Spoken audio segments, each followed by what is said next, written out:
जो भी परमात्मा के गीत गाएं, मैं कई गुरुओं पे श्रद्धा करना जीवन में भटकाव तो नहीं है क्या?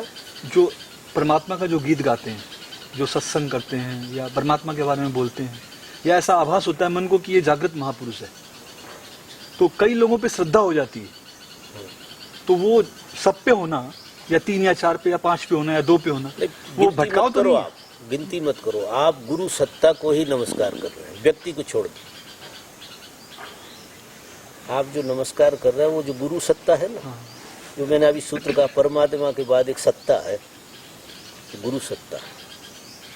हम व्यक्ति तो माध्यम बना, गुरु सत्ता को ही नमस्कार। किसी व्यक्ति को नमस्कार तो आप कर ही नहीं सकते।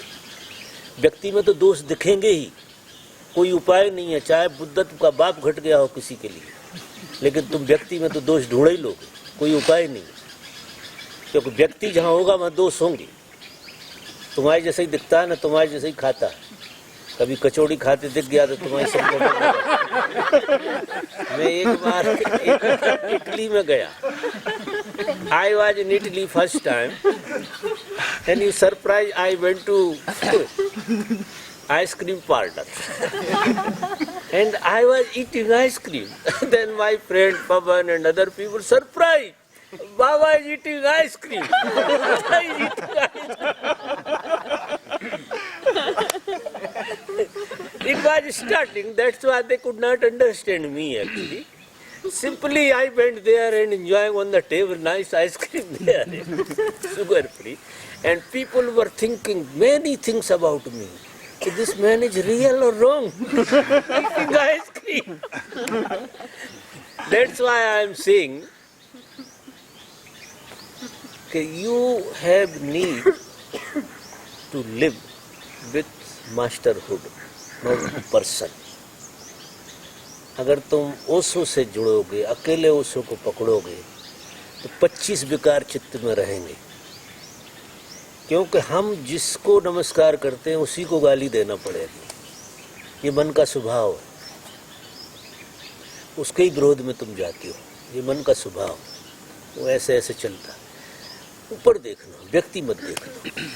लिविंग हुड माने जो लिविंग मास्टर है, लिविंग मास्टर में भी दोष देखोगे।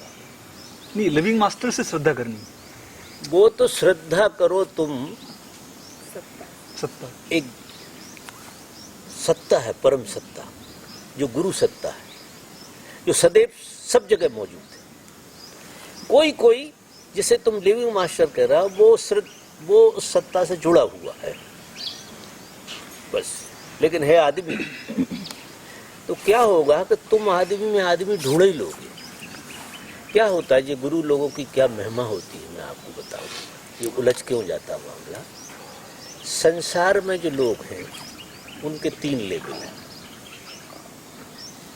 एक लेवल तो उनका पशु का है सीधा, क्योंकि वो पशुता से आ रहे हैं, और दूसरा लेवल फिर आदमी का है, और तीसरे लेवल में फिर वो परमात्मा की यात्रा है या गुरु की यात्रा है।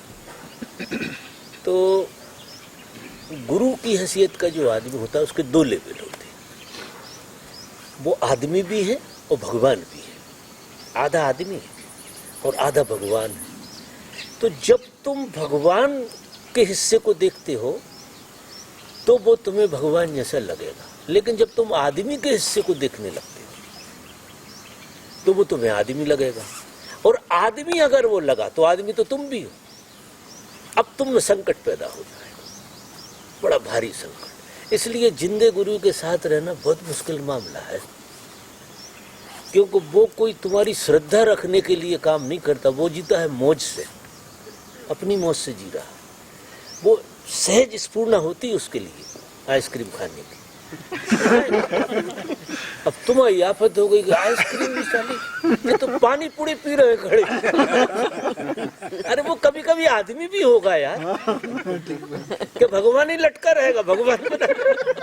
भगवान भी वो होता है, जब तुम्हें जरूरत होती है तो वो भगवान भी होता है, लेकिन जरूरत नहीं होती तो यार तुम्हारे साथ मजे भी तो करेगा। हमारे घर में अगर कोई आ जाए बच्चों के साथ हमें देख ले तो घबरा ही जाएगा, जी कैसा बुद्धपुर।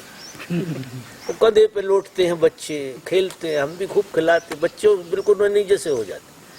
और भक्तों से कह देते घर मत आना, उलझ जाओगे, हमारा कुछ नहीं तुम उलझ जाओगे, क्योंकि हमें ये रोल करना है। हमको तो दोनों रोल, अभी हमारी स्थिति ये है कि हम आदमी का भी रोल करते हो, भगवान का भी करते दोनों ही रोल। हम दोनों के बाहर खड़े हो, सिर्फ रोल करते हैं। भगवान वाला भी रोल कर लेते हैं।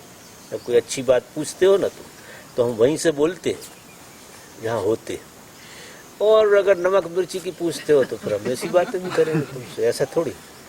तो समस्या क्या है कि हम तुम्हारी समस्याएं समझने तुम्हारे साथ भी जीते, क्योंकि तुम्हारे साथ नहीं जिए तो तुम्हारी समस्याएं हम कैसे समझ पाएंगे, और फिर हम उठा के ऊपर ले जाते। तब तो हम तुम्हारे मन की सब बातें उघाड़ लेते, क्योंकि तुम्हारे साथ हो जाते ना। एक हिस्सा हम वही है जो तुम हो, एक हिस्सा, और दूसरा हिस्सा हम वो नहीं है जो तुम। अच्छा, तुम्हारे अंदर जो पशु का हिस्सा वो हम नहीं हो सकते, वहां तक हम जाएंगे नहीं। जो जब तुम पशु हो गए तो हमारा किनारा बिल्कुल तुमसे हो गई, डिस्कनेक्ट हो गए, क्योंकि एक गैप है बीच में। तो हम किसी से भी दोस्ती करेंगे, आदमी से आदमी तक जाएंगे। आदमी के नीचे जाया नहीं जा सकता, जागा हुआ आदमी आदमी के नीचे नहीं जाएगा, वासनाओं में फंस नहीं सकता है, उपद्रव में जा नहीं सकता है। वो पशुता वाले किसी लेयर में नहीं जाएगा,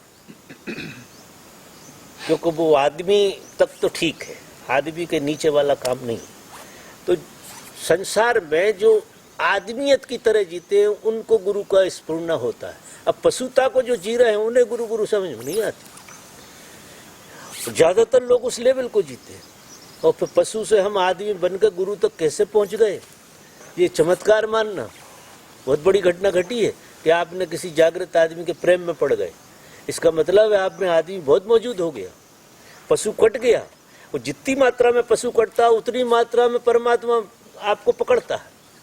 ये ऐसे चलता है, हम इस तरफ भी पकड़े हुए हैं और उस तरफ भी पकड़े हुए हैं, और बीच में खड़े हैं, दोनों तरफ सर्कस चलता है। इसलिए हम तनाव में जीते हैं। कभी हमें पशुता घेर लेती है, कभी परमात्मा घेर लेता है, और हम दो ही तरफ ऐसे ऐसे हो जाते हैं। तो आदमी की अगर परिभाषा करो तो वो तनाव है। जब तक तुम्हारा रेशो इधर ढीला नहीं हो जाएगा, जब तक तनाव में ही रहोगे। ये पशु जब तक न छोड़ते, तो इसके लिए साधना की जरूरत पड़ती है। साधना और सत्संग से ये छूट जाता है, क्योंकि तुम पशु हो नहीं सकते, पकड़े हुए हो तो नहीं सकते हो तो आदमी गए ना, वो खेल तो पूरे हो ही गए ना उधर, लेकिन फिर भी वो आते काम करती है। तो ये सारे सूत्र जागृति के उसको छुड़ाने। एक बार आदमी कोई हो गया तो फिर परमात्मा होने में देर नहीं लगेगी। और समस्त साधना आदमी होने की, कैसे समझ। फिर सदगुरु से तुम्हारा प्रेम गजब जुड़ता है। तो तुम सत्ता को प्रेम करना, गुरु सत्ता को, आदमी को कम देखना। अगर आदमी को देखना शुरू करा तो वो तुम अपने लेवल पे ले आओ, वहीं खड़ा कर लोगे, और तुम्हें लाभ नहीं होने वाला उससे। Now the time for walking, this is good time for walking. Thank you very much for listening me, enjoy.